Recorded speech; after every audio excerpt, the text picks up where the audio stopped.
में।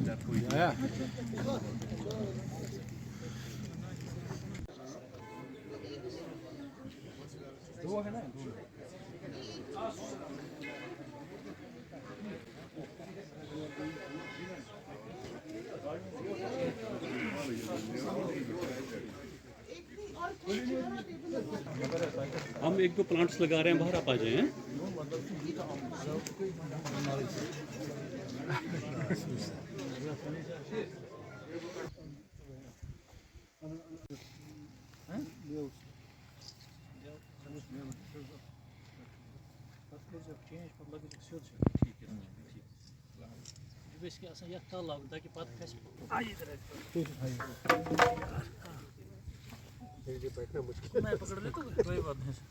लगा लें आप डालते मिट्टी।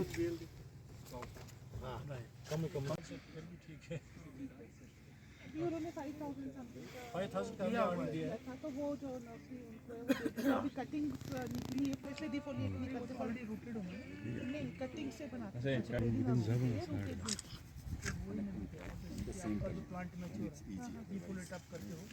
त्राल के लिए, अपने अनंतनाग के मरहमा के लिए, जहां उससे भी आगे उनकी कुछ एरियाज हैं जहां कोई पौधा काश्त ही नहीं होता, grapes can be grown there.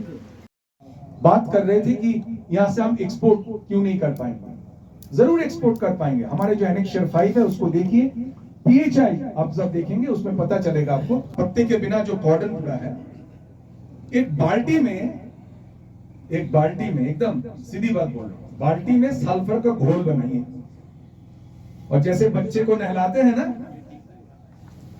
बच्चे को आपका तो जैसे जैसे हार्वेस्ट कंडीशन हो जाएगी, इसको एक तो होता है कि क्वालिटी इवैल्यूएशन, जिसमें एक होता है शुगर और एसिड, ये दो चीज़ को हमको चेक करना होता है। एगमार्क के साथ जुड़ेंगे so that Agmark quality certification हो सकता है, जिसमें आपको एक सर्टिफिकेट मिल सकता है जिसमें पता चलेगा कि ये ग्रेप का ये क्वालिटी है। सेकेंड पॉइंट है कि पेस्टिसाइड रेसिड्यू टेस्टिंग हम कर देंगे सो दैट सेफ्टी के बारे में लोगों को पता चलेगा, क्योंकि ग्रेप के बारे में बहुत सारे मिसनोमर्स है, मिसअंडरस्टैंडिंग है कि grape has lot of pesticide residue, ऐसे नहीं है।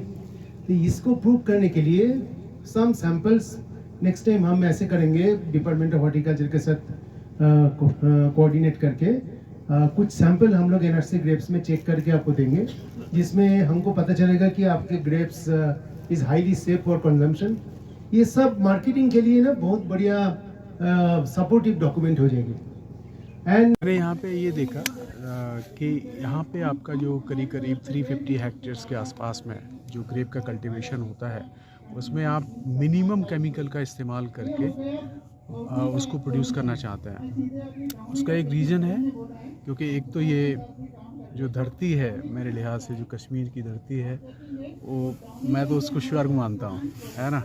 और स्वर्ग से भी अगर उसको सुंदर बनाना है तो मेरे लिहाज से बायोलॉजिकल्स का इस्तेमाल करना चाहिए।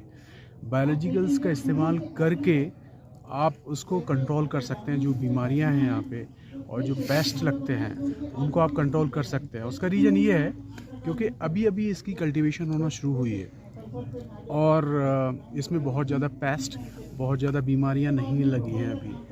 तो अगर आप शुरुआत से बायोलॉजिकल्स का अगर आप इस्तेमाल करेंगे तो मेरे लिहाज से आगे जाके इसका लोड भी नहीं बढ़ेगा और लोड कम होता जाएगा। 2, 3, 4, 5 साल के बाद जब आप देखोगे ना, तो इसमें आपको जो डिजीज़ आती हैं वो और भी कम हो जाएंगी आगे, और आप इसको रेजिड्यू फ्री। और मुझे हॉर्टिकल्चर में जब वहाँ पे लेक्चर हो रहा था तो उन्होंने बताया कि यहाँ का जो क्वालिटी है ना, वो बेस्ट है, इंडिया की बेस्ट क्वालिटी है। तो जब बेस्ट क्वालिटी है तो इसको एक्सपोर्ट भी करना चाहिए हमें, है ना। तो जो एक्सपोर्ट करेंगे तो उसमें रेजिड्यू नहीं होना चाहिए, और रेजिड्यू कब नहीं होगा, जब उसमें हम बायोलॉजिकली, ऑर्गेनिकली हम उसको प्रोड्यूस करेंगे। तो उसके लिए हमारी IPL बायोलॉजिकल्स कंपनी है, जो कि मेरे लिहाज से सभी क्रॉप्स में जो भी पेस्ट की प्रॉब्लम है, डिजीज़ की प्रॉब्लम है, या सॉइल रिक्लेमेशन की जो इश्यूज़ हैं, वो सारे उसके लिए सभी प्रोडक्ट्स हैं। और ग्रेप के लिए भी हमने काम किया हुआ है। ग्रेप के लिए हम महाराष्ट्र में हमने क्या किया, हमने NRCG जो national research centre for grapes है, उनके साथ में हमने एक लॉन्ग टर्म स्टडी करी उनके साथ में, और उसका करीब 2019 से लेके और 2022 तक एक रिपोर्ट हमने जो स्टडी करी उसके बेस पे हमने एक रिपोर्ट बनाया, टेक्निकल रिपोर्ट। और उस टेक्निकल रिपोर्ट के बेस पे अभी हमने एक टेक्निकल बुलेटिन बनाया है, ये बुलेटिन जो आज लॉन्च हुआ है। तो इसमें ग्रेप के बारे में सारी जानकारी दी गई है कि ग्रेप में कौन कौन सी बीमारियां, कौन कौन से कीड़े लगते हैं, डॉक्टर साहब उनको आप कैसे कंट्रोल कर सकते हो। डॉक्टर साहब, कश्मीर का जो आपने सिनेरियो देख लिया, आपने तो रिसर्च भी करा होगा इसमें, तो कौन से ऐसे